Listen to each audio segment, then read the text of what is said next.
Good evening, ladies and gentlemen, and welcome to yet another edition of the show. Trek Wednesday, stardate 2017.032 at 22:04 Eastern Standard Time. Thank you very much, ladies and gentlemen, for joining us here tonight. We have one of our special guests here from Console Land coming in here tonight, a PS4 console gamer by the name of ZEFilms. Jay-Z, these nuts. What the heck is this, man? Come on here. Come correct. Say hello to the audience. How's it going? It's JZH Nuts. How y'all doing tonight? We love it. Thank you very much. He's going to give us the lowdown on what the PS4 experience has been like, as well as the good, the bad, and the ugly of what they're getting.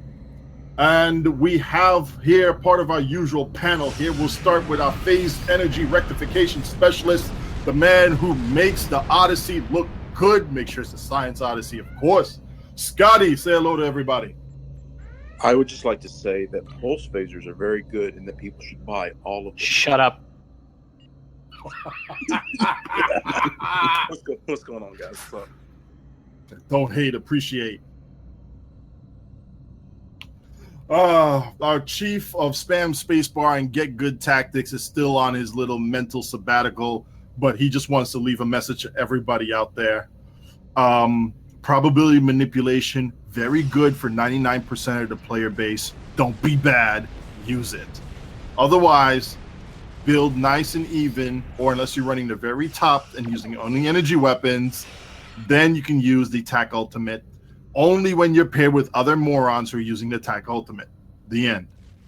Oh, God. Our chief of research and development, and the man who really says, I wonder if I could turn the Foundry into a Minecraft universe. Darth Protius. Greetings and salutations. And our chief of shipborn, or as the German would say, the ship, the porn. It is Zef from ZEFilms. By the way, Congratulations on being featured over on the German launcher and getting your nice audience out there over in Deutschland. Yeah, that's for tomorrow. I'm actually going to be on, Red Shirt Radio, doing an interview over there and taking questions from the German community. Are they going to translate for you? Yes. That's awesome. It'll be in English, and one of the guys will be translating like what I say into German for folks too. So. Oh, nice. How multicultural of them. We want to take a moment though to express our condolences to everybody over in Quebec, Canada, who has lost a loved one in a tragedy that happened up there. So please, moment of silence.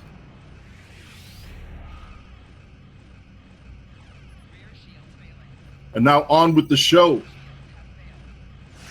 JZH Nuts, step up to the plate. Tell us something. What's happened over in the console land? Well,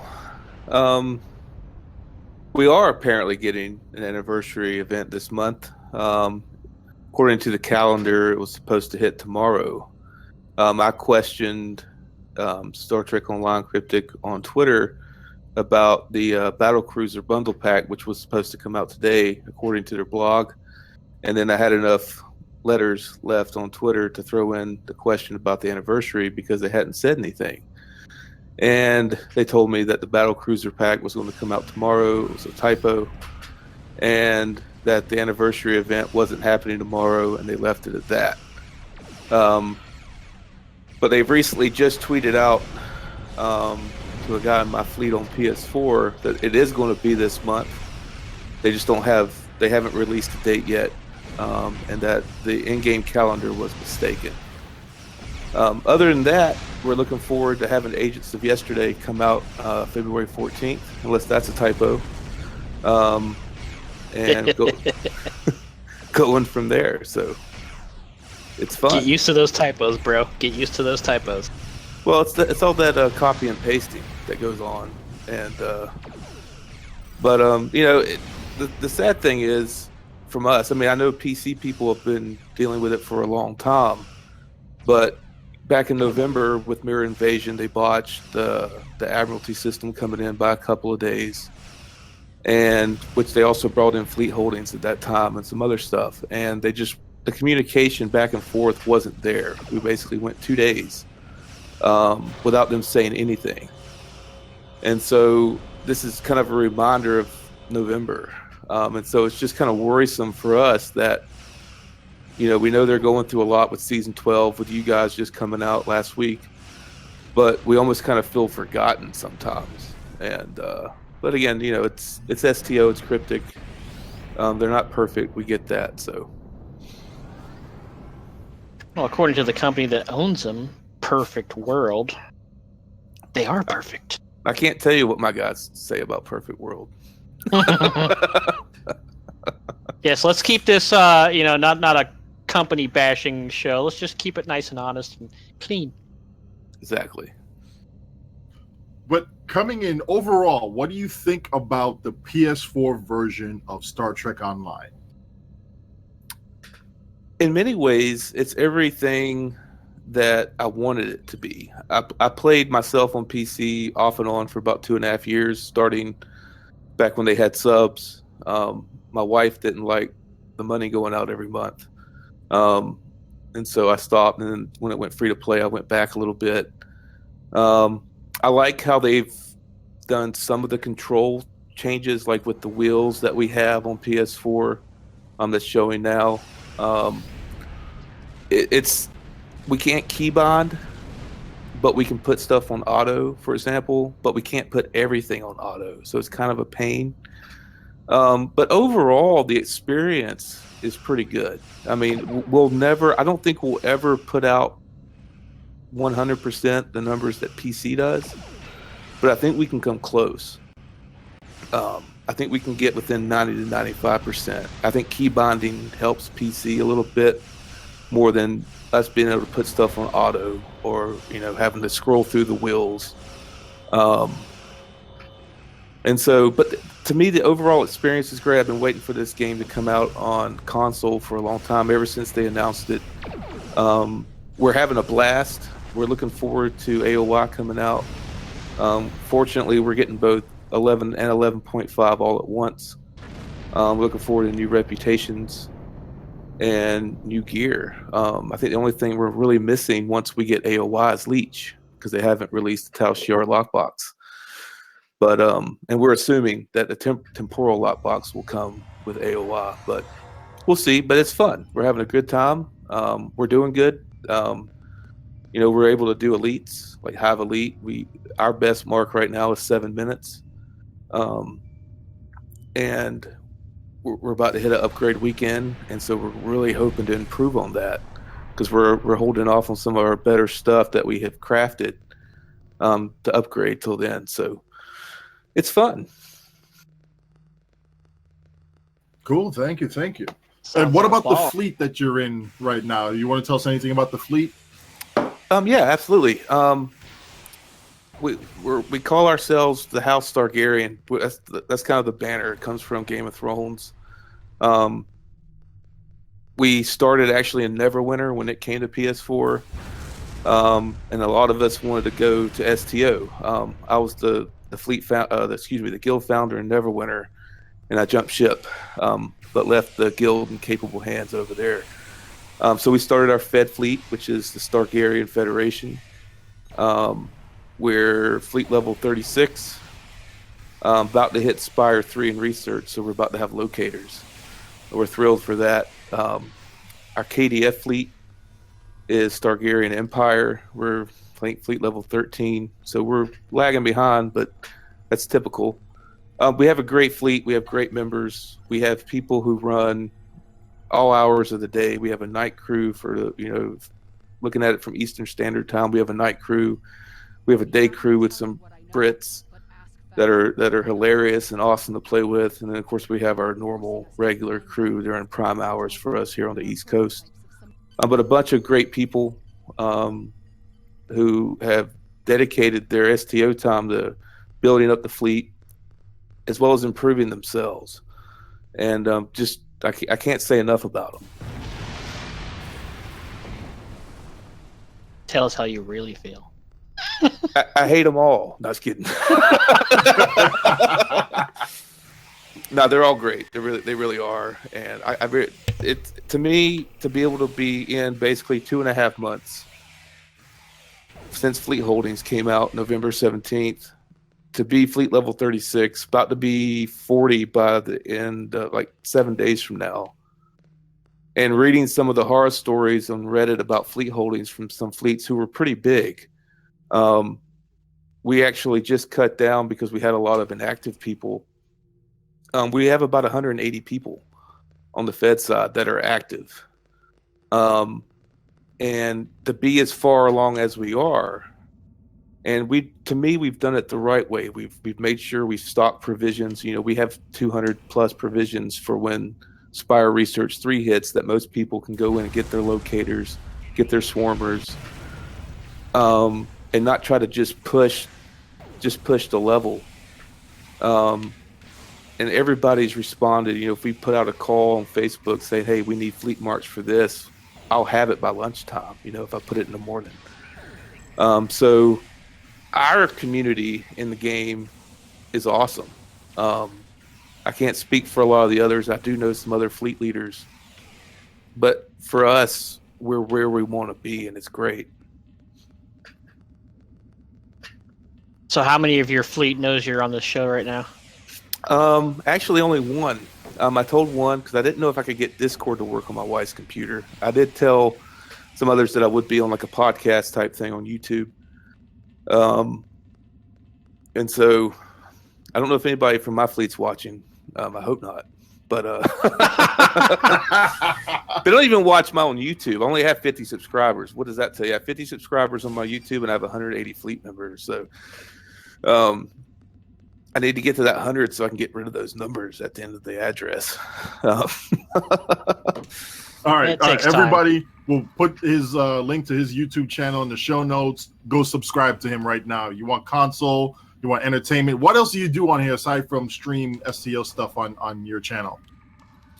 Right now it's STO. It's where it's focused. I see that y'all like Minecraft, which is awesome because I like Minecraft, but I play it on PS4. I do play it on PC too, but not as often when I'm bored at work. PC's better. But good. What I would love is actually good, legit feedback from PC players, especially when we do tutorials through the fleet. We put them on YouTube. We did one like for Undine Assault on Advanced, Corfez, and some others. I would love feedback because a lot of the feedback you get from console players, it feels like a competition.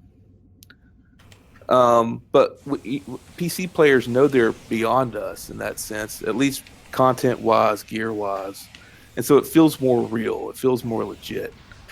And so I would love a lot of PC players to go through and critique. I mean, we did it. I posted on Reddit our first Have Elite completion, and then our last one that we did, which was 7 minutes. And we got really good critiques, really good comments that actually helped us out a lot.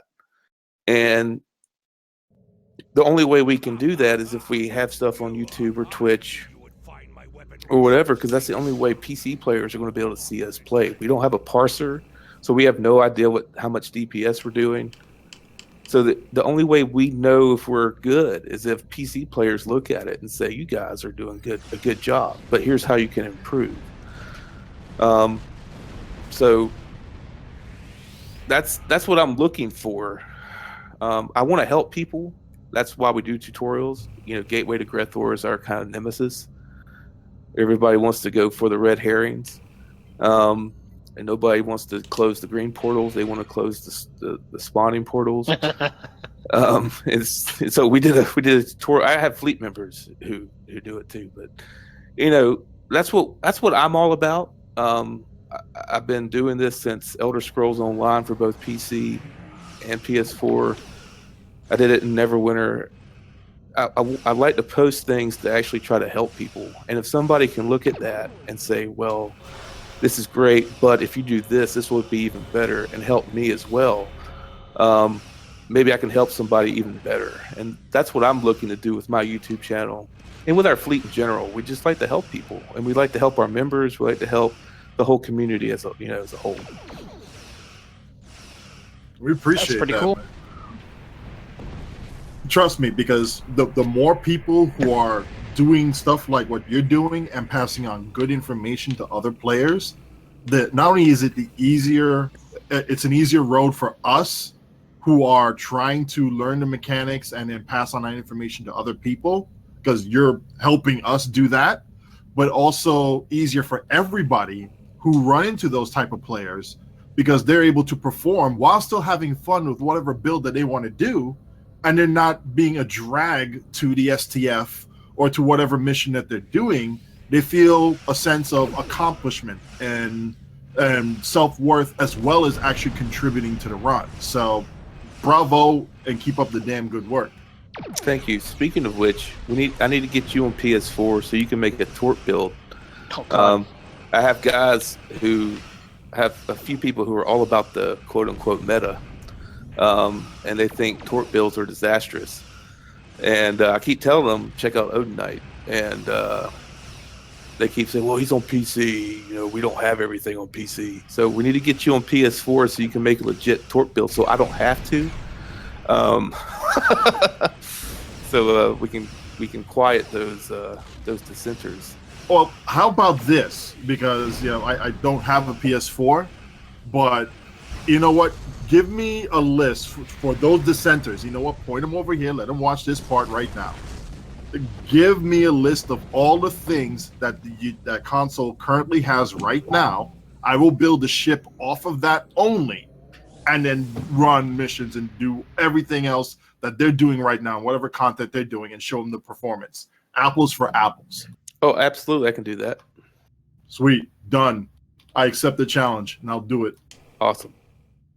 One thing I wanted to bring up on something that you touched on there, the lack of a parser on the console side, and especially with you coming from Neverwinter, you're seeing this game more or less on the same engine, coming from the same studio. What do you feel is the issue with STO not having a parser, but Neverwinter having one? It's got to be PlayStation. I mean, we see the numbers pop up. We can go through the combat log. We can do the math based on have onslaught in 11 minutes. The team did 200k DPS on average. Somebody told me that on Reddit. If it's not true, I'd like to know, because I base kind of our, it's an idea. It's not perfect, obviously. But I think, we ran into it with Elder Scrolls Online too. You just kind of, for us to parse DPS, we got to find an instance that's totally time-based. We know the total health of everything that's in there, and we got to kill it. But the problem is, unless it's Starbase 24, we're in there with a group of 5 people. And so, but for the lack of parser on console, it has to be Sony or it has to be Microsoft, and it's a third-party software thing. I think the only way we could actually get a parser is if Cryptic came out with one. And from watching people parse on PC, how it slows the game down, I just don't know, even if Cryptic came out with one, if Sony or Microsoft would allow it. Well, does the console version actually generate a combat log? It does, but there's no way to download it. You can go back and scroll through it. So there's no way to port it over. No Right. way to access the folder and port it over to the PC. As far as I know, no.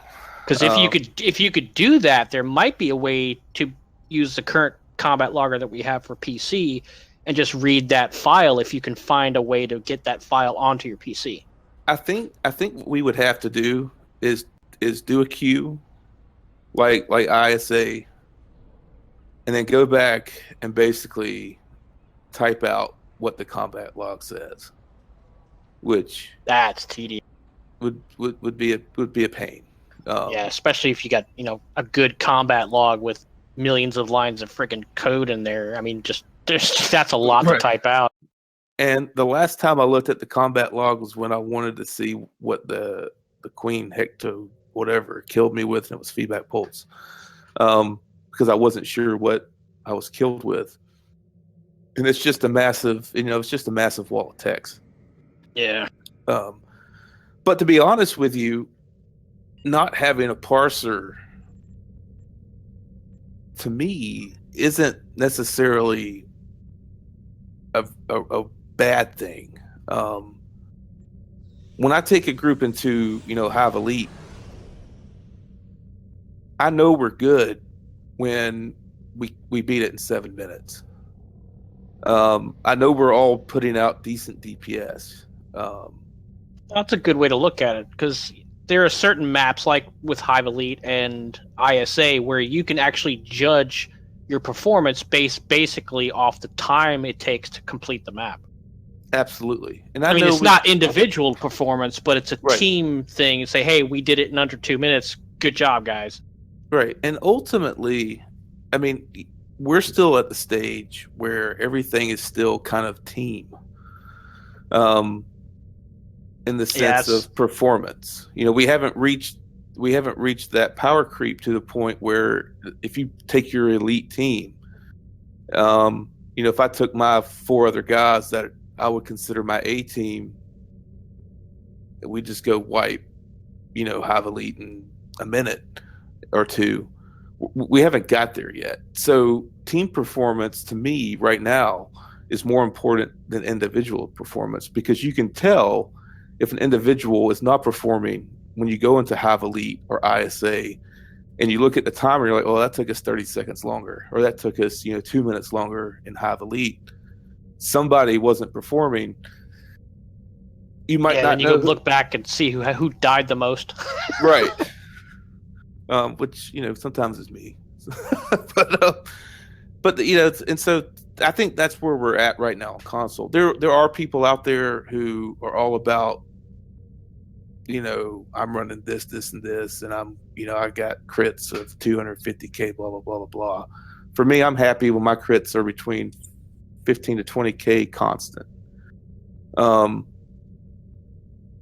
And I'm happy when everybody who I'm running with says basically the same thing. And that's where we're at right now. And so I think a parser would be really sweet, but at the same time, a parser could kind of push us over an edge that we might not want to be over yet. Yeah, because right now you guys don't even have the whole elitist mentality over there yet, because nobody knows who is the absolute king of the hill. So there's no chase for DPS. There's no DPS shaming over there. I mean, it's all basically do your best and let's get through it. Well, yeah. I mean, there's some people. There's a couple people out there who say their DPS is top of the mark. I will say this: me and one of my buddies who we run with a lot, how we kind of grade DPS within our fleet is we run Gateway to Grethor and Advanced. We take 2 people to the right side and 3 people go left. And me and a buddy of mine, we consistently beat the right side with about 220 plus left on the timer. And so if we want to grade somebody, one of us will take somebody else to the right. That's a decent way of doing it over there. And 2 things what it shows is, A, it does show damage output, but it also shows that the person knows the queue. They know where the second wave's going to spawn in right above the station, the shipyard. And so that's kind of how we do it. And, I've pugged runs before. I've pugged a lot, like during the day when I'm just at home, don't want to get on voice or whatever. And there's not a lot of people that I've seen, at least in pugs, be able to do that. Some of it is because they don't know the queue very well. And some of it, it's pugs. But that's kind of how we look at it. There's a lot of people within our own fleet, because we're kind of answering questions and telling them, this is preferable to this build-wise, who are getting there, who are getting really close. And I fully expect once we have our upgrade weekend on the 16th that it's going to explode. But that's kind of, we don't see a lot of people going out there and doing the same things that we're doing. I don't want to say that anybody that we're the best, because I don't necessarily think we are. Elitist. Yeah, I'm an elitist, but not. We actually got called that when I posted that 7-minute Hive Elite run, and the reason I put it on Reddit was because I was proud of myself, obviously, and my team that I was with. You guys post 65-second ones, so to me, it's an accomplishment for our fleet and it's an accomplishment for our team. And I want to see other people on console do the same thing. I don't want it just to be I don't think it is just us. But I want to see other people do it too. Maybe we're just the only people streaming or saving videos, but most people are on there trying to play Captain Kirk, be honest. That too. You should be proud of what you guys have accomplished. Really, I mean, everybody on the console side who's actually whether they had PC experience or not, they're coming in there and they want to be competitive, without having to shame anybody else. That's a good thing. Absolutely. Don't let anybody else tell you otherwise. That's a good thing. You want to come in here, you're having fun, but you want to do the best that you can do while you're having fun. Absolutely. And to be honest with you, it's because of guys like you who have taken the time to put stuff on YouTube, put stuff on Reddit, make blog posts or whatever, that we can look at your builds and look at other people's builds, and yes, copy some of them, but also experiment. We take a build that y'all make and we take it and we modify it a little bit for our own personal preference. And we wouldn't be able to do it without you PC guys. I mean, when Odin Knight said, "Hey, what do you think about coming on here?" I was like, "Oh, that'd be cool." And then he invited me to the document where everything kind of flows from. And I looked at the names at the top of it, and I'm like, "Holy cow! This is people that watch the YouTubes. These are the people that we talk about. Oh, did you see what SOB did?" And we're like, "Yeah, that was stupid." Not just kidding. That's what he gets for not being here. Right, he can't defend himself. But I mean, that was, and that's why I'm honored to be here. To me, this is great. I love being here. I love this, talking to you people, talking to you guys, and everything is just awesome. What are you calling you people? You people. Well, I tried to rephrase. Welcome to the club. Shut up. Fun. The PS4 is not the PC. Oh God! So, Here we go. Right now, as you guys are talking, I'm playing this on Xbox One. I was wondering who was doing so bad. I couldn't tell. That's me. I'm just kidding. I'm just messing with you. No, I know I'm doing bad. I think I'm level 11, and the ship is just so slow. You missed the upgrade month. That's fine. The majority of my time is spent on PC doing all that video shit and trying not to lose my mind. Congratulations, by the way, on your German thing. Oh, thank you. Yes, Canada will invade Germany tomorrow. That would be the day. That would be the day. So the interview's already happened, or is going to happen tomorrow? Oh no, it's happening live tomorrow at 2 p.m. Eastern Time, 8 p.m. German time. They got like 2 or 3 time zones there, buddy. The one that's 6 hours ahead. Gotcha. So it's +1 GMT. Oh God! Don't start that. Jesus Christ. What do you mean, don't start that? Come on, man. I'm giving the time zone for people to actually tune in.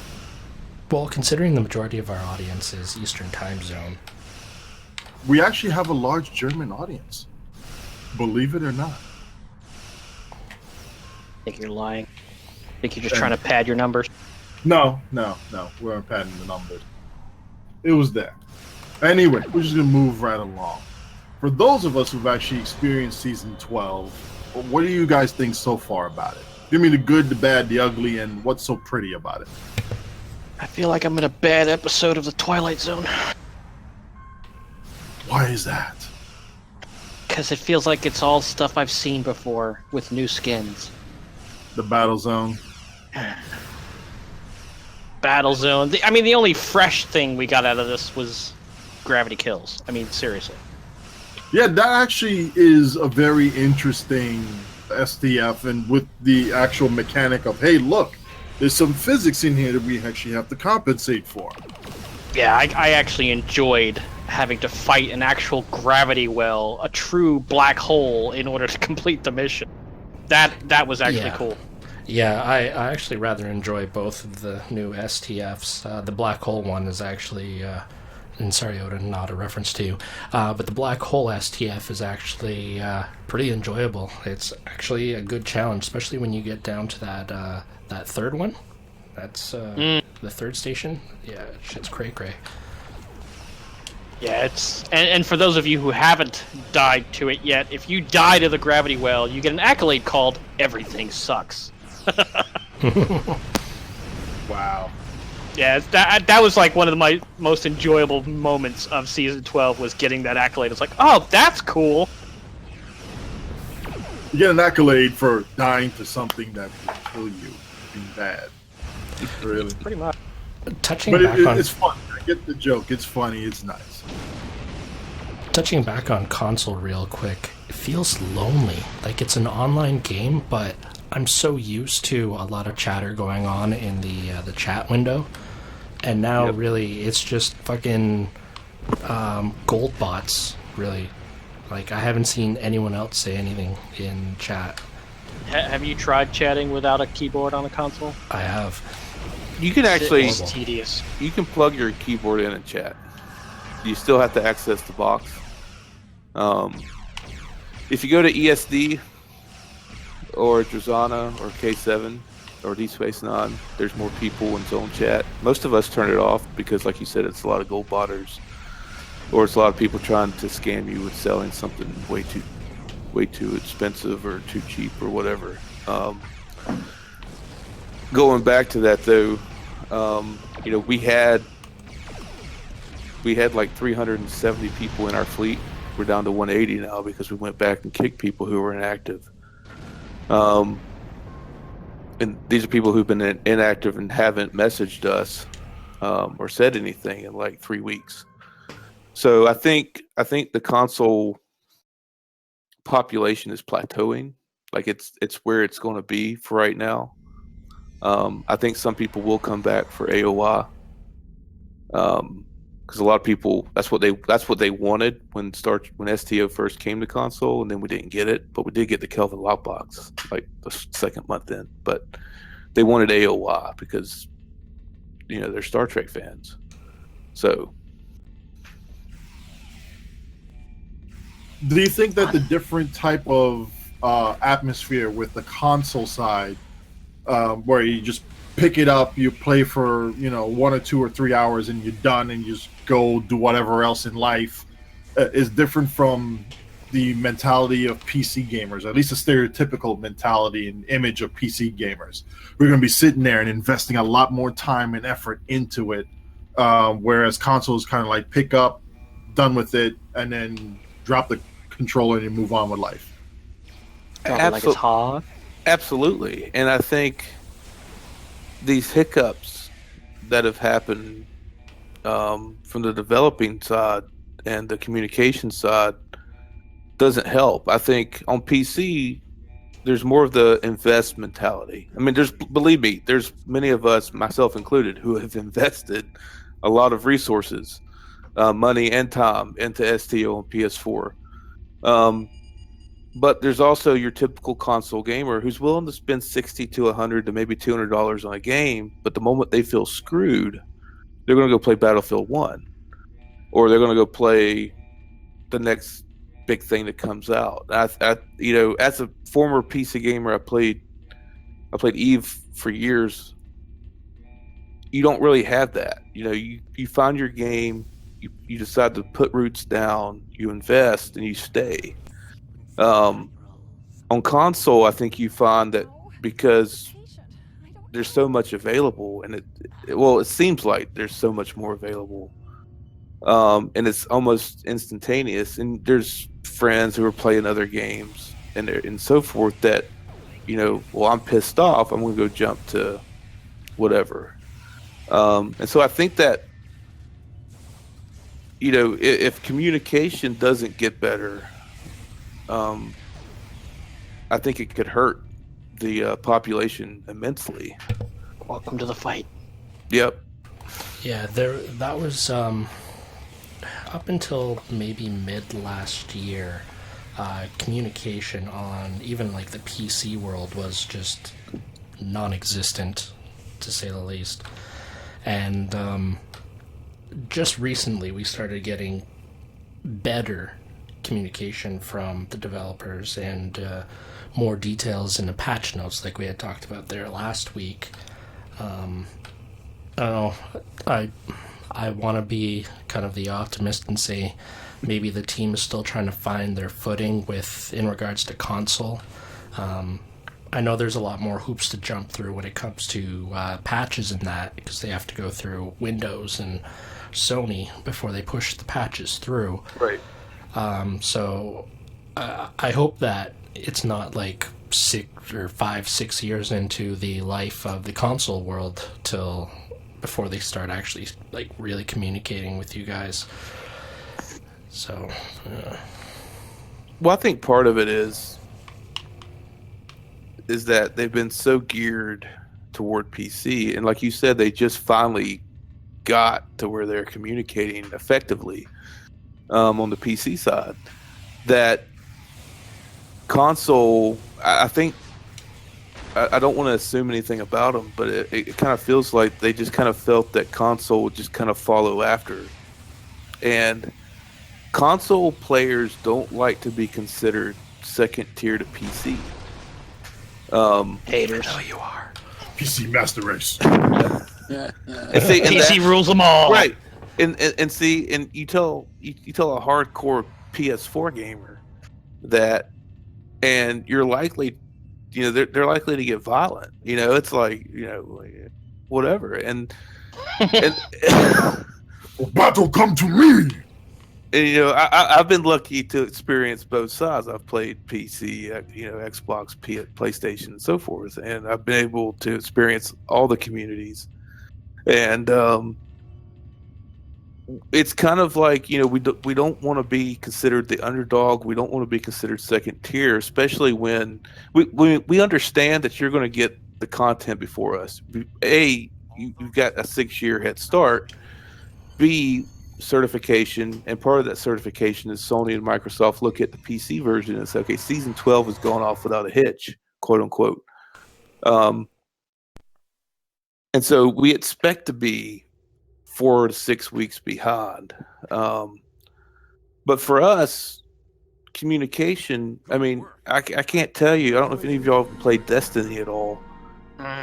Don't even get me started. But the backlash to Bungie was immense because lack of communication, because there was none, and people just quit playing.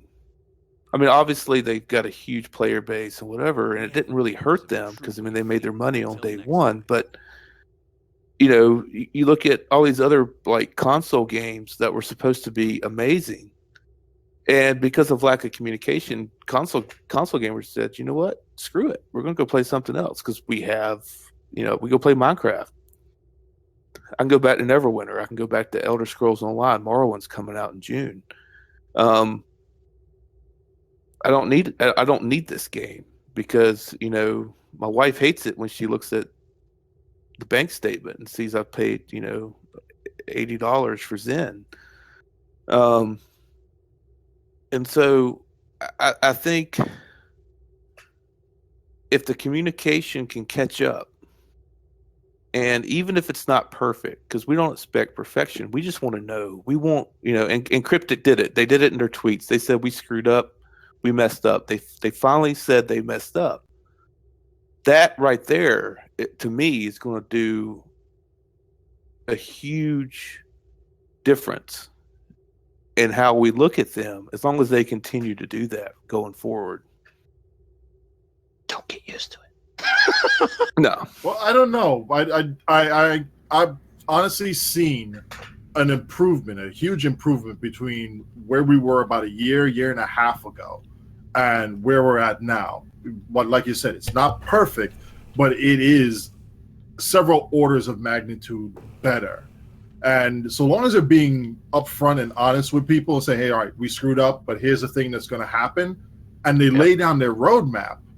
Absolutely. And it's not something that would be unreasonable, and people don't misinterpret their roadmap if they spell it out in plain English, then all right, that's fine. Everything is happy. At least it should. Everybody should be happy at that point. I'll be happy when I'm done mastering Arbiter and then the Romulan variant tomorrow. So for emergency weapon cycle, and I'll be happy whenever we get Leech, because I don't think we ever will get Leech on the You'll Fed get it side. Eventually. It'll be there.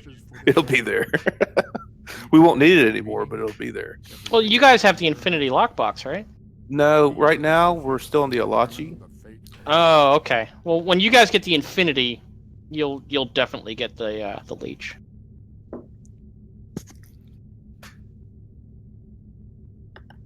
What are you flying? Me? Cruiser. I fly everything. Looks so slow. It is. I'm on level 12. Oh, sorry. That's right. I can see. Yeah. When console got released, I jumped on, played that way. I can give like an actual objective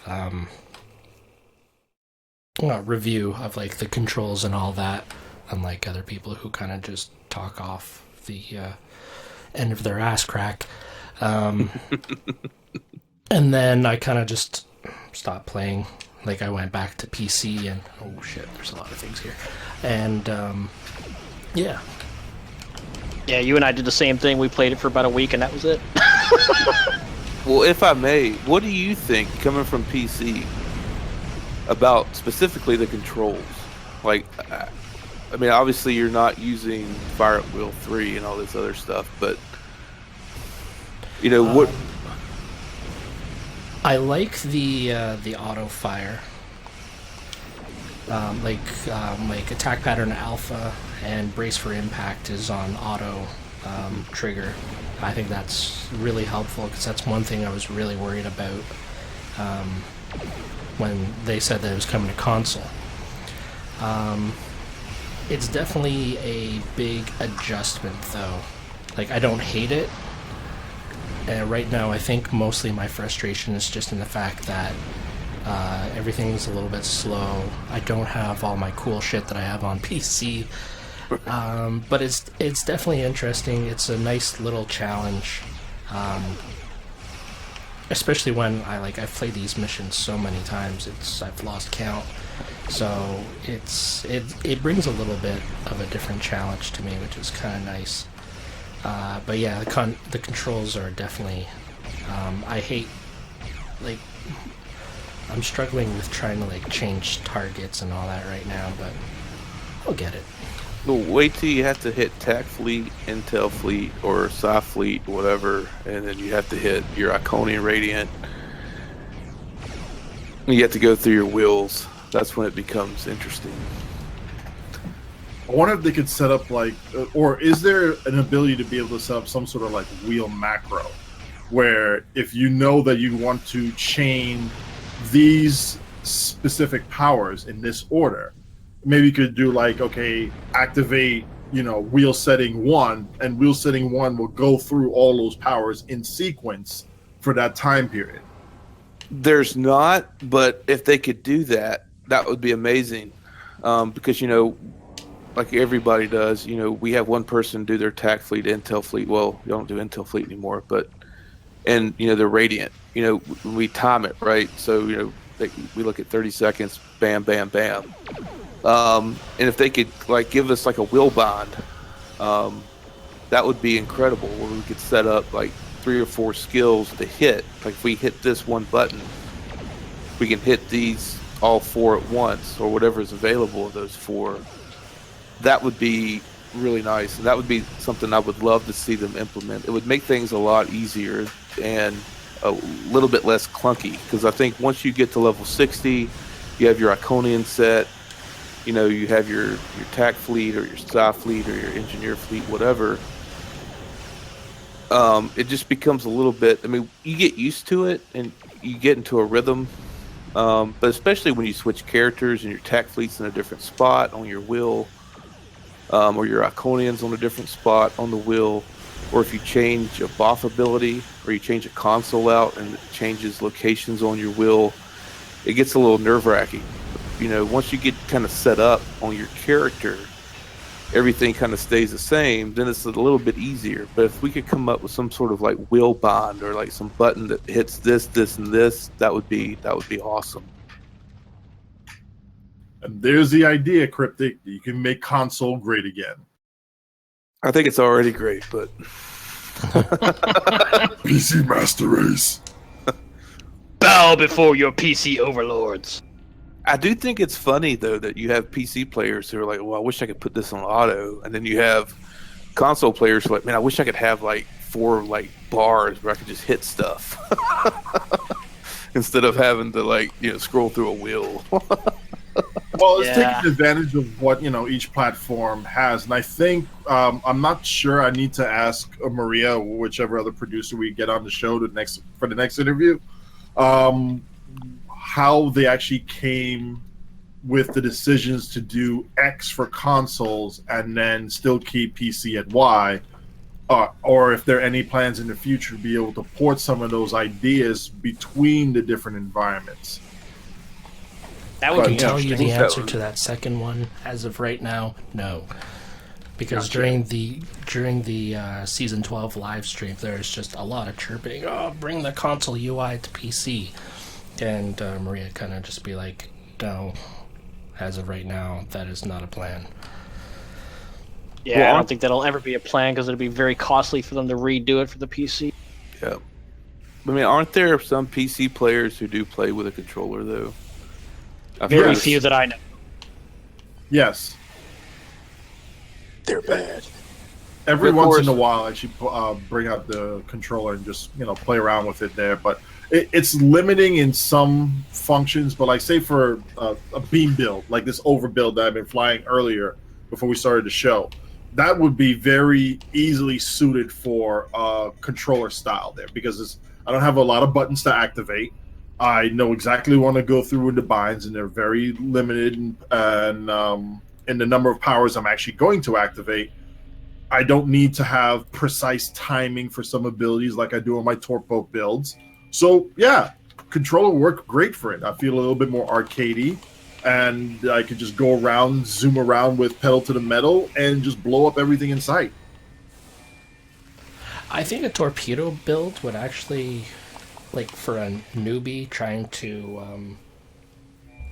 use torpedoes, like a legit torpedo build, having them off auto fire, I think console might be actually not too bad for them, because it appears that the torpedoes don't go on to auto fire. It's only the beams that automatically get put onto auto fire. And Odin, I know you're a big advocate for do not auto fire your torpedoes. There are very rare conditions where you want to auto-fire any torpedo. At least in my world. Now, granted, there are some people who have auto-fire in their stuff, and while they're not min-maxing their build, they do very well with it. But if you want to get the best out of it, whether it's just the feel or hitting the high yield or torpedo spread with the right torpedo against the right targets at the right time, manual fire is the way to go. And that's the final word on it. Speaking of which, the NX console torpedo is... how do I put it in very calm, nice tone. This thing really needs an overhaul. Oh God. It's slow. It gets shot down very easily. I don't know if this is part of it actually being working as intended or not, but the micro torpedoes that it fires benefit from chemosite. So working as intended or not working as intended, okay. But the main torpedo itself doesn't last long enough for those micro torpedoes to actually do anything. NPCs target that sucker first. Its damage yield stinks. It does not benefit from generic torpedo consoles, which is because all the other torpedo consoles benefit from it. Why the hell not? I have a request for those of you who are at Cryptic listening right now. Please stop putting out stuff that triggers the Cisco. That is all. I am going to put that sucker on the USS Cisco, and I'm going to go ahead and attempt to make a siege build with it, where I'm firing every single heavy torpedo out there, and then have that one chase behind it. So while all the other heavy torpedoes get shot down, that one might actually have a chance of making it to its target and actually doing some real damage. Well, the fact that you said it gets targeted first leads me to believe that it's generating way too much threat. And you might want to test all the other targetable torpedoes too to see if it is creating more threat than necessary. Good idea. I'm going to do that. Because that right there, when you say it gets targeted first, like almost right off the bat, that tells me it's generating all the threat. And that might be why it's getting blown up so damn fast and not being useful. Because I may get like 3 shots out of this thing and then, oh, it's gone. Yeah, that's not useful at all. Oh, well. We'll continue on with that discussion later. Snipey has actually put out, yes, Snipey, our old chief science officer, he's actually put out a decent video on there showing the Tzeki frontline done on Elite. And it's, how should I put it this way? Very entertaining to see him go back to his old usual tactics and ways on there. And no, Snipey, I've actually graduated from 12K DPS. I can actually do 14 now. Thank you very much. It was an old joke. He knows the whole junk on that one. We know that Mr. Nuts over here is going to be pumping out more videos from the console side. Are any of you guys putting out anything soon?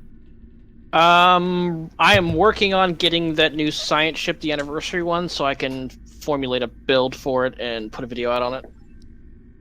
Working on it. You know me, I put out all the time. Yes, you do. Scotty, what about you? He's probably AFK. No, not. I'm here. Just still working on that Arbiter video. Real life gets in the way a lot with me just because of my job and the kitties. So I'm slowly. I went back and started doing some more different demo record on it. I'm just trying to make it look a little better. I don't like putting out subpar content since we have Zeph in here. We have to, live up to these better standards. Right? I feel like such a chump when I put my videos out next to his. Exactly. I'm like doing everything dry run and basic humping and whatnot. This man is just putting out stupidly over quality work, and I'm like, oh, shit, I feel like such inferior garbage. Hey, now, my last video was only 720p. This prick. See, it goes to videos. It's not just DPS. Yeah, Alan, as far as we're concerned, is the king of YouTube as far as ship porn goes. Absolutely. I really enjoyed y'all's last stream where y'all showed off all the new ships for season 12. That was really nice. It was really good. Don't thank us. Thank that guy over there. Oh, absolutely. Yeah, the ship porn guy makes all that happen. I got lucky. Lucky my ass. You're skilled, bro. Anyway, now that we're done making him blush like 14 different shades of red. I fucking always hate this part. Jesus Christ. Shut up. Shut up and enjoy it, man. You put in some hard work. You earned it, okay? You earned it. Sit in the limelight a little. All right, we're going to turn the light over to a different person over here. This time we're actually going to go to Reddit and STO Builds. And JE has actually put out a Season 12 tanking guide from the ground up. And I believe console players will be able to benefit from a lot of what's in here as well. So any of your console slash tankers, you guys already have the embassy, whatchamacallit, was it Fleet Yard or something like that? The amplifiers? We get the plasma explosion consoles and whatnot. Yeah, good. Yes. All right, yeah, you guys will, that feedback pulse game, good game, you win, okay? So until they nerf that shit, use it. This tanking guide will be great for a lot of your cruiser flyers that want to be able to draw threat and do damage while they're doing it. We're going to include the link for his build on the Reddit thread. And Jay's going to be answering a lot of questions that are going to come on there as well. So if you got any questions, by all means, ask him in the thread. He'll be more than happy to respond. That man has put in a lot of work lately on the STO communities for reverse engineering a lot of numbers, for answering questions, for helping people out with builds, the whole 9 yards. So he's done a lot of work. Sweet. Too many numbers. Well, he does the numbers, so you don't have to. But you could take those numbers and say, hey, you know what? This will be a good idea. Hey, I can take this, and this is how this works, and this is how this interacts with all these other powers. I can come up with a new combination here, or something less utilized to work with this other power they just released, and let me go do something with it. That's one area where we definitely benefit from the PC players having a parser and being able to download their combat logs, is the numbers that you guys run that we can look at and say, oh, that's how that works. Because the tooltips sometimes are deceiving. And extremely. To be able to see how stuff works, we're constantly posting stuff on our Facebook page, links to, whether it's EPS or whether it's threat or whether it's whatever, that we can't tell on console because we have no idea. Because we can't really see their numbers. Even if we went back through the combat log, it'd be a pain in the ass to scroll through, 1,000 lines of text to try to find a specific number that, could make sense to us. So we really appreciate everything that you PC guys do, putting numbers out there, putting those calculators out there. There's some calculators out there that are just amazing. It really helps us out a lot. So are you saying that PC is the master race? Only because you'll have like a parser. Just bow down. Get it over with. Don't worry. I still have guys who are out there who are like, oh, I'm going to do an all turret build with plasma generating consoles because it's going to be badass. Actually, we know somebody who did it, and it did turn out to be pretty badass. Thank you. I think I saw somebody say that in one of the chat boxes, but yes, we are very appreciative of all the information that the PC guys put out there, and until next time, because y'all can see it and we can't. So we only know what our end result is. We don't know how we got there necessarily. We have an idea because of you guys. So one thing we're definitely going to be bringing up, especially when console catches up, is a lot of the other abilities that we use on PC side, because I guess for control wise, it's easier for us to do it. Whereas on the console, because you have to deal with the wheel and not being able to change some of these abilities, you all may have to come up with different abilities or different combos. Now, from a PC perspective, it may feel like, oh, you guys are being gimped because you can't do X, Y, and Z, and chaining these type of abilities, so you get maximum benefit from it. Right. But thinking about it, when I was talking to another console player, I'm thinking, you know what, this will be great from a beginner style perspective, because all right, they haven't learned how to chain all these abilities yet, whether they have macros or not, but you're still able to activate these abilities and do very good numbers. We should be able to take the lessons that that console has learned and port that over to PC for the beginners and intermediates. Say, hey, look, don't say that you can't get these numbers with, what ship and gear that you have. All right, we say, just macro all these abilities together and then, position yourself here, do this and do that, and you're done.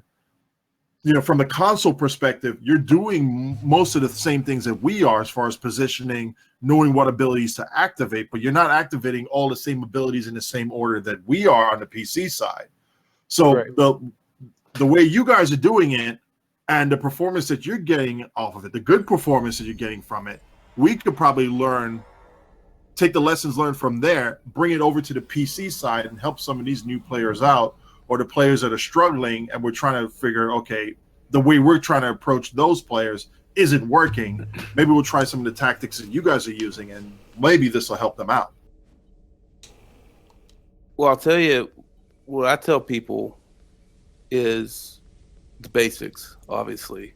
If you're running beams, run omnis. If you're running cannons, run turrets, all that jazz. But we say, look, based on your ship, pick Drake or Aux to bat. That's the first thing. And, if you're running beams, run Fire at Will 3. If you have an Intel seat, run an OSS. If you don't have an Intel seat, we're sorry. Run a couple EPS consoles on there. Now we have, obviously with crafting, we have conductive RCS, so we can get EPS that way. And it's really basic, right? So, if you're running Drake, you're running 2 copies, and you're running your emergency powered shields 1, emergency powered weapons 3. You're running OSS 2. Like if you were like me, running the Intel Dread. You're running 2 copies of everything else. And you have your abilities that you want to hit at certain points on your bar. So, Fire at Will 3, whatever, and then everything else is on auto, or you set it up to, hit 10 seconds after combat, 20 seconds after combat, or whatever. And so it's really simplified on console, a lot more than it is on PC. But I think we can get, again, not 100% the same results, but I think we can get close.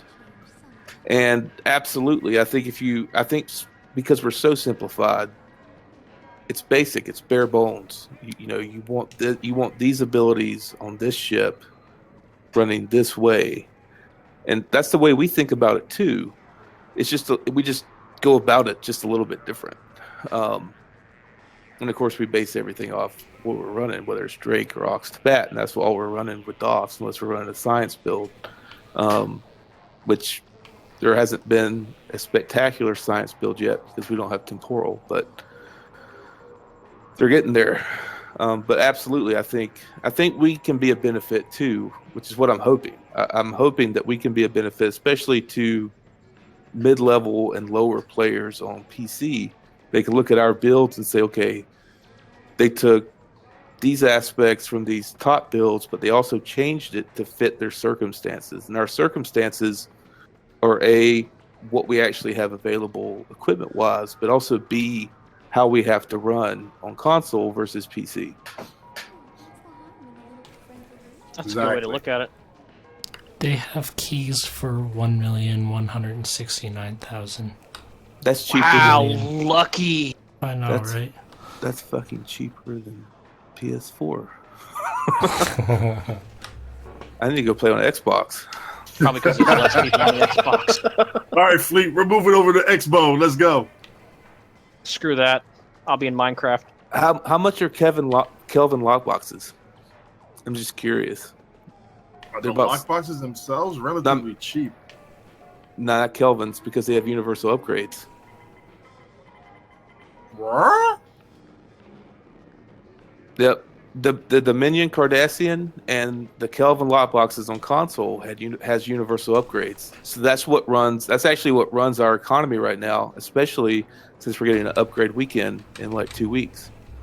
Interesting. Well, that's a new twist. I feel cheated. They're great. This is kind of a fast forward for console, though, to catch up to the PC realm. Yeah, if they wanted to fast forward the console, they would give us Leech. No, they would have given your fleet times a tenth of what we had to do, because it'll take most of those fleets on PC or console freaking years to get to the top. So it's looking like the cheapest is $400K for one Kelvin timeline lockbox. Yeah, that's about right. That's about right. There's $7 million for a stack on PS4 right now. Jesus Christ. I have about 12 stacks, but I also have 1,100 universal upgrades, which will be used in about 2 weeks. Rack. Spencer, when did you start playing console? Right? No, he's not running the market. No. Yeah, SOB tends to try and cheese the market a little bit. Well, see, I have guys who do the same. I have guys who have there's fleets on PS4 who claim they run the exchange. I have one guy in particular in my fleet who could probably buy everything on the exchange, if he wanted to, and then resell it for whatever he wanted. But he fills my fleet holdings, commodities, so I don't, ask him to try to move the exchange too much. But yeah, it's funny. It's funny to look at PC prices for keys. What, you're like $5 million, right? Our keys are like 5.5 roughly, or 1.7, 1.8. But your lockboxes are like $20K a stack. Our lockboxes for Kelvins or Dominions are even more, because there's this theory out there that there's a better chance to get universal upgrades, though I've never seen that personally. And those universal upgrades right now control the market, at least until Cryptic decides to re-release the Kelvin lockbox and do away with universal upgrades. I still feel cheated. Well, y'all get that free upgrade for y'all got that free upgrade for 20 keys. So true. And there's a lot of heat on the console side about that. Like, there's a lot of angst against the PC players because y'all get that free ultimate upgrade. Best mods. But it costs us real life money to get that. What? It'll cost the console players real life money to get that, because you could game the market, buy the keys in game with in-game currency, and then open the lockbox. We could, but most of us don't have that much EC. Not yet. No, I spend probably about $20 a month on keys, and then I buy ship packs, which I will be buying. Wife. Oh, she knows. She runs the money, so. No. Hey, wifey, you will buy me some more virtual currency. Thank you. Yeah, you don't want to know what I had to give up so I could buy the Arbiter bundle tomorrow. So. Please don't say coochie. No, it wasn't. It wasn't that. Okay, good. Good man. Good man. Just make sure you give her a foot rub and take it to the spa. Oh, she can have whatever she wants. Good man. Good man. That's dangerous. It is. It is dangerous, because she also knows I'm going to buy the temporal bundle, the 31st century bundle, when it comes out in 2 weeks. Because I want that science ship so I can run like Protius. It is a sexy ship. Cryptic, treat this man well. Yeah, that Eternal class is sexy. But I'm curious. Do you guys have the Sphere Builder block box yet? Nope. We have that had Sphere Builder ship is going to change the game for you guys. We have had Dominion / Cardassian all in one. We had Kelvin. Then we had Vaudoir and Herald together. Then we had Alachi. We thought we were getting another lockbox at the end of January. We were hoping it would be Tal Shiar. But then they announced AOI coming out February 14th. And so we're assuming we're going to get temporal. We're hoping they do another mixed one, and they do temporal and Tal Shiar for Leech, obviously. That would be cool. Which, if Cryptic's listening, please give us Leech so we can just have it, even if we don't use it. Well, you never know. Cryptic usually likes to keep an ear on certain shows, especially ones that are, as openly voiced and vocal about the game as we are. So they might hear you. Which, I love this game, and I plan on sticking with it. It's great, and I hope that the console player base maintains itself, because I don't want to have to go back to PC and lose all this stuff that I have, because I don't think I could switch and play a game like I am playing this right now, to be honest with you. And I've played a lot of MMOs, but I really love Star Trek Online. Yeah, a lot of people do. That's one of the biggest draws to the game, whether it's on console or PC, is the fact that it is Star Trek. Exactly. I hate this mission, Alan. Which mission you doing? It's the one in Trezana Station. Yeah, where you have to reroute all the fucking power shit. I hate it so much. Regder, Regder. That's the order. Oh, somebody posted it up in chat. Replicator, environment, power, backroom, console, environment. You cheated. Replicator, environmental, gravity, deflector, environmental, replicator. Or is it defense? Not defense. And I always miss one fucking system to scan at the beginning, too. That's why I made the acronym Regder. So you never forget. No, you have to scan the damaged crap first. Mm-hmm. Well, first time through, I think you have to scan it. Because usually when I run that mission on PC, I only have to scan once and then it's done. I'm not looking forward to having to do this again for AOI. You know what I won't? I'll just do it, then do DOFs till I'm 60, and... Welcome to the grind.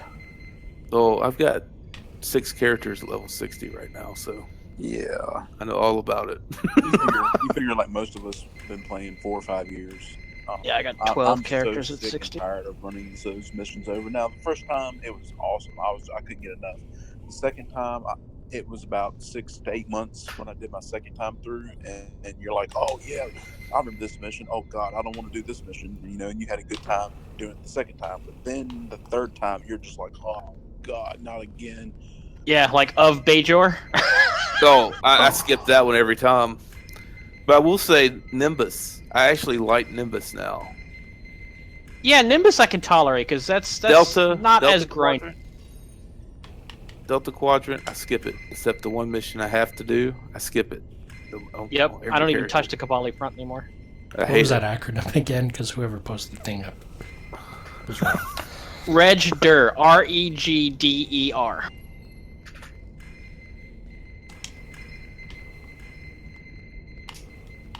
All right, I want to touch on distributed targeting. I know a bunch of people on Reddit were talking about this.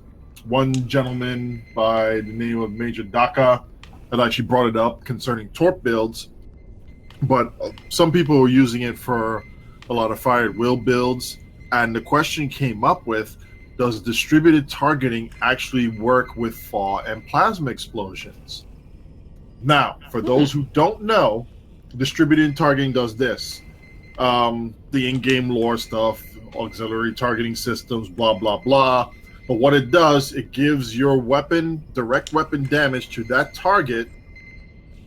A portion of it will be redirected to nearby targets, up to 3 nearby targets within 3 kilometers from the main target. Now, in-game testing has shown that the main target is also one of those 3 additional targets. So that could be a good thing or a bad thing depending on your perspective. If it's I don't think the plasma explosions would be affected by it though, because plasma explosions aren't technically the weapon damage. They're like a side effect, an ancillary damage. Right, but they're also direct damage to the target too. Because remember, APA and all that stupidness. Well, yeah, cryptic math. Yeah, so we honestly actually have to be able to try and figure this sucker out. Yeah. And try and track it down, like one beam, test it out on the target. Don't know if it behaves differently in PvP versus PvE, but that is definitely something to consider. For torp boats, it looks to be like if you already have Chemosite and you're looking for another filler, this at Ensign or Lieutenant will probably be your best bet, not at Lieutenant Commander, because that's where your strongest torp powers are coming from, and you're better off using a torp ability at Lieutenant Commander level, unless you're going for one of those crazy builds with heavy science, light torp. Then you could go with a torp spread 1 or a high yield 1. But with distributed targeting, you want your biggest punching ability, high yield, on that target, and have a whole bunch of stuff clustered together, whether it's your grav well or teammates' grav well. And I even outlined it here, a perfect cleave comp for especially something like Hive or even ISA, where Protius, you grab all of the spheres up to the freaking gateway, and we put one distributed targeting up on the gateway itself, recursive sharing on the gateway, Chemosite for the debuff, Beta on the debuff, DRB and or structural integrity collapse. That's a lot of debuffing. That's a lot of heavy hits. A recursive sharing for the high part gen build would literally get boosted by all of that torpedo damage that's coming in there, hitting hard on that main target, the gateway, and then at least a couple of those targets are going to get cleaved. You're going to see massive explosions going all the way around, and those explosions count towards recursive sharing as well. So within that 5-second window, a high part gen ship with recursive sharing paired up with a torpedo boat that's doing distributed targeting, high yields, and some debuff on there. And then you have a tanker doing a lot of debuffing to everything in the kitchen sink there. And you're going to see stuff evaporate really quick. I already see stuff evaporate. But en masse quicker. En masse. I don't know. I don't think I can get any quicker than I already do it. You know what we really need to see this on is the old Hive Space Elite. Because that's where stuff actually survived for longer than 5 seconds there. And console, you'll get to that. Your 7-minute Hive, that right there, that was one of our old achievements, to be able to get to a runtime to that level. You guys are doing it in mass, way ahead of the curve compared to where we were at on the PC at that equivalent time period. Well, almost at that. But to be able to have those massive hit, and I hate to say this because we were critical about them beforehand, but decent AI with massive hit points or high resistance or both would add some challenge to the game. And now we need something like that there because there's way too much power creep. Even with this, the cleave is great, but just like what you said, do we really need it when stuff already dies in 2 seconds? Yeah. I don't think this game needs any more power creep. What we need now is harder content. Not power creep. More hard content. Hard content done right. Correct. Well, content that matches power creep. I would even go for something like SWTOR's Nightmare Mode, where they amp up everything in that particular instance to where you have to be on your best game with the best gear in order to have a chance, and not even a 100% chance, just a chance of completing it. That's the kind of content we need. I hate to bring up the competitors, but, truth is truth. Well, why not? I mean, when Zeronius was on here, she said it herself. She goes and looks at other games and plays other games to get some ideas from them. It's not necessarily lift them all one for one, but here's a concept that might actually work for something, whether it's a featured episode or some sort of new mechanic, and at least something that they could draw an idea from. And I applaud her for that, because she's probably one of the few producers, developers, people that actually have that mentality when they're playing other games not within their wheelhouse. Because a lot of other gamers, they're like, well, we don't want to do that. That's just somebody else's stuff. That doesn't work. It doesn't belong in our game. Well, how do you know unless you try it out, or you at least hash it out in the meeting room? Say, hey, this is something cool we saw in another video game. What can we do that's similar, or can we do something like this that will engage our clients or our customers and have them, thoroughly enjoying it? What can we do like that? That's the kind of meetings they need to have.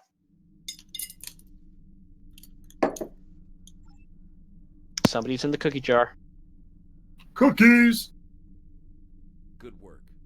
Zamara may think she is slipping. Zeph, are you running a mission now, or are you over at like a starbase? I just finished a mission. Gotcha. And I hear Pax is actually doing some more Foundry work right now, and you put out. You know what? Do we actually want to try? No. We'll wait for Pax to finish up with one work that he's doing, and then we'll do an announcement on that. But you put out something recently as far as teaching people how to do demo record, and we want to be able to let people know, hey, before you come up with questions, watch all of his stuff, because he breaks it down. He, being Zeph, breaks it down for you and say, here's one way of doing it, here's another way of doing it, but he's teaching you the fundamentals of it. So that way, if you're going to use some other tool or utility to be able to make life easier for you, and it's not working 100%, go review his video again, because he brings you back to the fundamental level. And then from there, be like, oh, well, here's what I could do to get that specific effect that I'm looking for. Which reminds me, I need to go and watch your video again, because you dropped a tip on there for me to be able to use for something I've been trying to do that's been about, 4 months in the making? I'm just bad at content creation. That's why I envy you guys are doing it. Yeah, I got episode 2 of that series is done and uploaded. I'm just kind of deciding when to release it. But yeah, episode 2 is how to use controls that kind of move around and all that stuff. And console, I'm sorry, you can't use demo record. It was the first thing I tried when I loaded up this thing. Yeah, it's sad that they don't get it. Speaking of that, though, Zeph, can you post or maybe look into how we can make recordings from like PS4 or Xbox One better? Stream them to your PC and then record them from there. Yeah. That's too much work. No.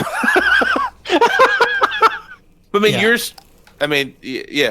but I mean, that's what you're doing, right? Are you streaming right now to your PC and then running everything through that? Yeah, so Xbox One has the ability, if you're running Windows 10, to connect to each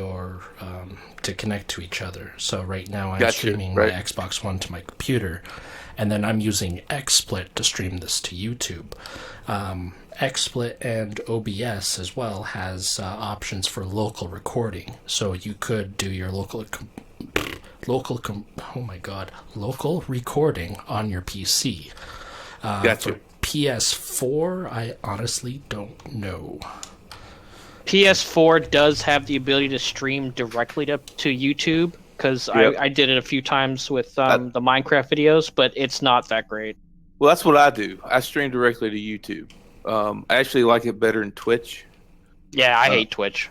Don't even get me started. And the main reason I hate Twitch is it's so hard to. It's not hard, but to get good quality videos from Twitch to YouTube is a pain in the ass. Yeah. And so I stream directly to YouTube. So when you see me streaming live on YouTube, I'm streaming literally live on YouTube. which sometimes is good and sometimes is unfortunate. And then, of course, we can always upload videos, whatever, just that 15-minute window that PS4 has, which works great for queues if we want to upload a queue after we complete it. We did something amazing. That's what we did with the Hive Elite 7 minutes. We just did it after the fact and then edited it. But I'm just curious because, like right now, you have the Discord chat, or you have the YouTube chat popped up where you can see it. I know you can do it, but I'm not very well versed in the components to taking streaming from a console to making it more interactive. Because on PS4 you can have the comments pop up on the right side, but it takes up like half your screen. And the power of PC, my friend. PC Master Race. Yeah. Yeah, whatever. The YouTube chat part is just overlay with XSplit. Gotcha. So it's, yeah. And I'm sure there's ways to do it with PS4, obviously, because people stream off PS4 all the time and do all this amazing stuff. And, of course, it costs a fortune. And, I don't have a fortune, so... Well, a lot of those guys, and I know because I looked into it, a lot of those guys that are doing the longer stream videos from their PlayStation are actually using an external capture device to capture the video and then put it through to their PC and then live stream it from there. That's what they're doing. Oh, and that's not expensive to do, but it can be a little bit of a hassle. Going back to a question about an hour ago, with content, another thing that some of us who actually stream or record on console, what do PC players want to see? Not that we have anything necessarily to offer, but if there's something particular that, you guys want to see or somebody else wants to see just for shits and giggles, let me know. I'll stream it or I'll record it. I don't care. Because part of it is, obviously on the PC side, you guys have so many videos on so many different things that who wants to watch a console gamer, right? Of course, console gamers do because they want to see builds, because they can't build their build per se to the PC spec because we don't have everything yet, Leech. You don't want something, do you? No, not at all. But there's, I think one thing, to me, it's the one thing. It's my one complaint on the STO community as a whole is it's hard to communicate. Well, like if you're on Facebook, the quote unquote main Star Trek Online Facebook page, you really can't communicate unless you stay within guidelines. You can't post your videos, well, but it's difficult. But so where are we left with? We're left with Reddit, and then you post something on Reddit, you get downvoted 1 million times. Reddit's just toxic. Oh, Reddit's terrible. Maybe I'm just the only one here who has a different experience with Reddit, but yeah, they got some areas in Reddit that are just like, okay, you know what, just get away from it because it's going to give you a headache. But for the most part, Reddit really just isn't like as bad as people make it out to be. At least from my experience, though. It's because they don't want to offend you. You're a black guy. Come on. Well, okay, all right. We'll give you that part. Well, I'm running about 500 karma right now. Part of that's because I posted about the no anniversary event. There's actually going to be an anniversary event this month. And part of that is, of course, Hive Elites, which I had to actually get my fleet to come in and upvote because people were downvoting it for some reason. Don't want to call anybody out in particular, but I just, it's hard for us, though, to say, okay, we know where we're at, and so we make videos where we're at, but is our content that we're posting beneficial? Well, you gotta look at it from two different angles. One, are you helping your community, the one that you're building? And two, Right. are you making it entertaining enough for everyone to enjoy it while getting some knowledge out of it? That's the two things you got to look at. Right. And if you can do that, then it really doesn't matter what you're doing as long as you keep it entertaining. And if you're doing like build videos or something like that, keep it short and to the point. Show them what you're working with. Short explanations of why things work together well, stuff like that. Don't go into a 30-minute spiel on why beam fire at will is important. Just stay away from that. Absolutely. Keep it short to the point and entertain your audience. That's basically what you need to do. So what we need is, Protius, we need you to come to PS4. Got a better chance of meeting God on a Sunday without an appointment. That can be arranged. He said without an appointment. That can be arranged. Did I mention it was a Sunday morning? That can be arranged. Preach. Anyway, but what I actually want to see on the console side is do a tour of the different STFs and show people, hey, this is fun, this isn't fun, this is where we see a lot of people in the queues, assuming you have a queue system there. This is what people like to play, they don't like to play, and give the reasons why. Let people know, hey, this is what I would like to be able to do in a console, especially with your background coming from the PC and going to console. I would like to be able to have the ability to do X, Y, or Z on the console side where PC gets to enjoy something like this. Gotcha. Yeah, that type of experience where you're showing the different STFs, you're getting people to see the lesser played ones and showing them exactly how they're done. Because some people are like, okay, I see how it's done on PC side, but I don't have the same look and feel, or I don't have the same abilities, or these guys are light years ahead of me. I don't feel like this is relevant to me. But if you do it on a console side to say, oh, well, here's somebody who's in the same boat as I am, they can give me their perspective on it. That works. And that's what we try. That's what I try to do, at least. And then try to explain, why I'm using this. For example, I'm still using AP bag regulators because we don't have locators yet. And so that's what I try to do, and that's what other people in my fleet, for example, who stream or who post videos try to do. And I think we do a pretty good job. Of course, we're getting close to being on par with PC, at least until season 11.5. And I think that's going to be real interesting once we start getting. Of course, our fleet levels too are getting up there, so we're going to get locators, we're going to get swarmers, we're going to get K-13, which I actually had the person wanted me to ask a question to you guys about something from K-13. Which I'll get to in a garbage. K-13, you want those penetration consoles. That's what I was going to ask. Yeah. The Zenitech penetration EPS consoles. For a torque great. For some of the ships, if you don't have any other consoles that'll benefit the type of build you're going through, they're actually pretty damn good. Well, if you have absolutely no other choice. I wouldn't go that far down the pipeline, but for some builds, they may actually be better off than some other console options that you would have. Well, here's what I was thinking. To give you a perspective, what I'm running currently, I'm running the Probe Array. I'm running an AP build on the Intel Kelvin's Red Dot.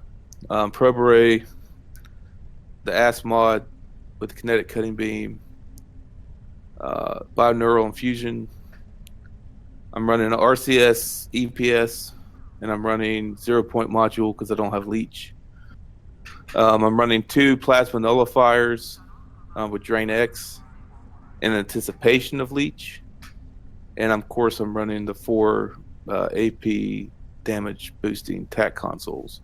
What I was thinking, if we don't get leech, is to get rid of the plasma consoles, put 2 universals down there, and then put 2 EPS pin consoles up top in the engineering spot. I wouldn't.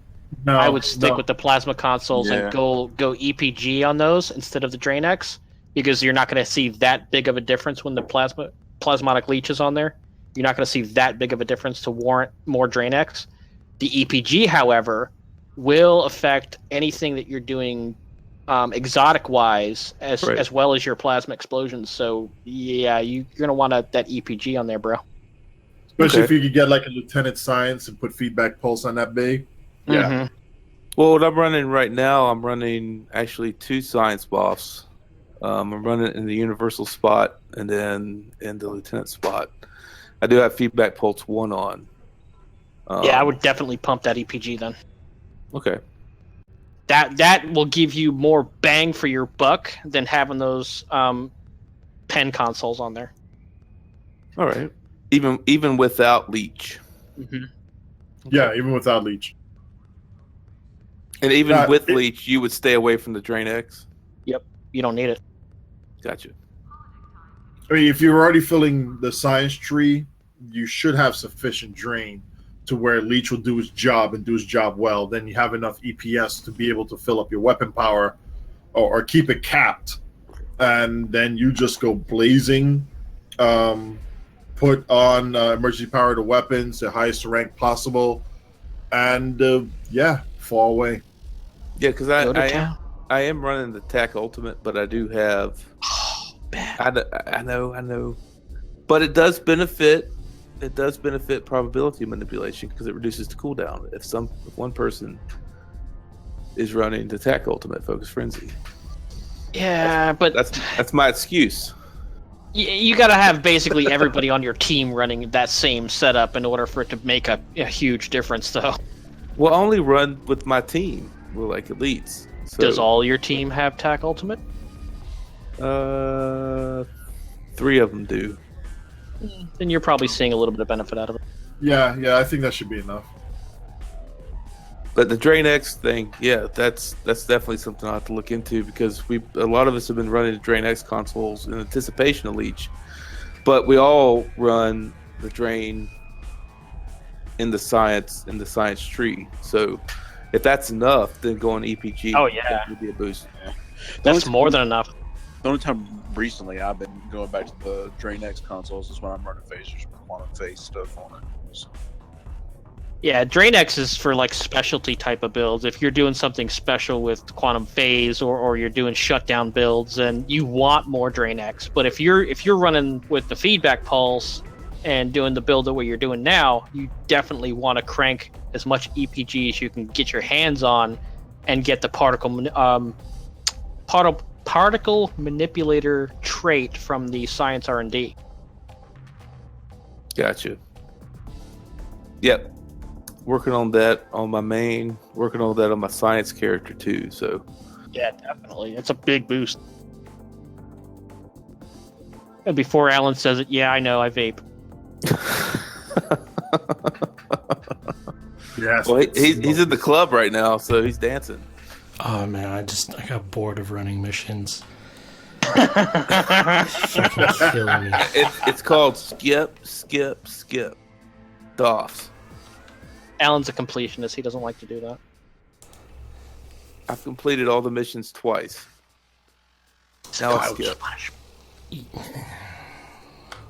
All right, well, we're going to wrap this up over here, this episode up here. Any closing remarks real quick? Keep it under like 30 seconds. We'll start with our guest over here, JZH Nuts. What do you think as far as the console future for STL? I think it's bright. And I think it's going in the right direction. Apparently communication is starting to get better, which is really important to me and to I think everybody else. I really want to thank you guys for having me. I really enjoyed this, and hopefully I can come back and share some more console stuff with you guys, especially once AOI comes out in a couple weeks. Oh, hell yeah. Please do. Zeph, what about you? Get good and spam the X button, right trigger button, right button, B button, Y button. Hold it down. Yeah. Just hold it down. That's all you have to do. Hold it down. The R2. Hold it down. Spam R2. Get good, bro. I have guys who button mash like son of a bitch. I'm like, just hold it down. That's all you have to do. Hold it down. Scotty, what about you? I just want to thank all the people that bought my pulse phasers over the past couple of hours and made me very rich. I really appreciate that. Pulse phasers. Selfish promotions. I want Scotty to finish his Arbiter build because we're getting the Arbiter tomorrow on PS4. Yeah, I got the Arbiter again. The one I really want to get done is the Archon class, just because I started messing with the quantum phase stuff on there again. But the revamp for the Arbiter's been a long time coming. Because I have an Arbiter video up, but it's fairly old. It might suit well with what y'all have going on because it was before all the temporal stuff. Yeah, well, no,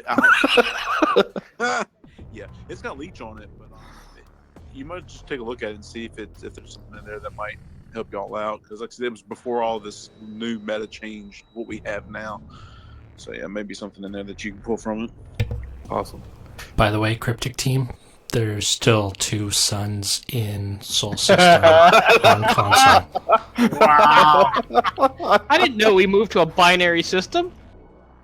That's beautiful. So, I'm pretty sure if I remember correctly, they fixed it on PC, but it's still here on console, Cryptic people, so...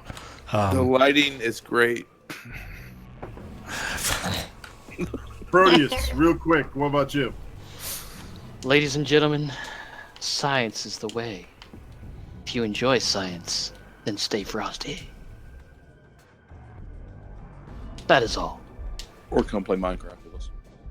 Oh, yeah, where I'm currently tearing down a starship. Tune into Foundry Roundtable live stream, which will be happening Saturday evening at 7:30 Eastern Time, 4:30 Pacific in the PM. And we're going to get a nice little link in there for Foundry Roundtable when they're going to be streaming and whatnot. You could also check them up over on the tweeters. You know, the same thing that Donald J. Trump uses on a daily basis. So. On the tweeters? On the tweeters. What the hell, bro? Never mind. It's okay. It's okay. Just you're making my brain hurt. Good. As for me, I'm enjoying... Yeah, I come back to STO every now and then, and I still enjoy flying around and attempting to get good spamming Spacebar, but it just doesn't work. So I go back to the heavy booms and nukes and, drop targets quick. So I would love to see the developers actually go through and say, yeah, you know what? Let's sit down and revamp the torpedo mechanics, fix the bugs with them, and get stuff done right here, man. We can give people more options. There's nothing wrong with more options. I thought that horse already rotted away. There's nothing left to beat. No. They put out another torpedo over there, and it's like, did you not learn from the last couple hundred mistakes? No. They did good, and they did bad. It's like, Anyway, I'll shut up now. But I just wanted to put this one here back to real life thing. We've already went through a memorial for those of us who worked over at the Cape. For those of us who are very interested in the space program, we already went through the memorial with the Challenger disaster. And on this day, back in 2003, Columbia broke apart on reentry. And I personally have met one of the astronauts on Challenger and worked with one of the astronauts that were on the Columbia. And I just wanted to take a time out to remember those people, those brave men and women who put their lives on the line, the engineers who try to make things work on impossible budgets and shoddy equipment and put everything together to try and make this work, to make this fictional universe that we enjoy a reality, or at least as close to reality as possible for us. But they're actually doing the dirty work. They're actually doing the heavy work. They're actually sacrificing their lives so that we can have a better understanding of the universe that we live in. And I just want to give those men and women who put their lives on the line so that we can learn something and enjoy life that much better. So thank you. In memoriam. I'm done. Here. From everybody here on the show, have a good night. We'll see you out there. Check out.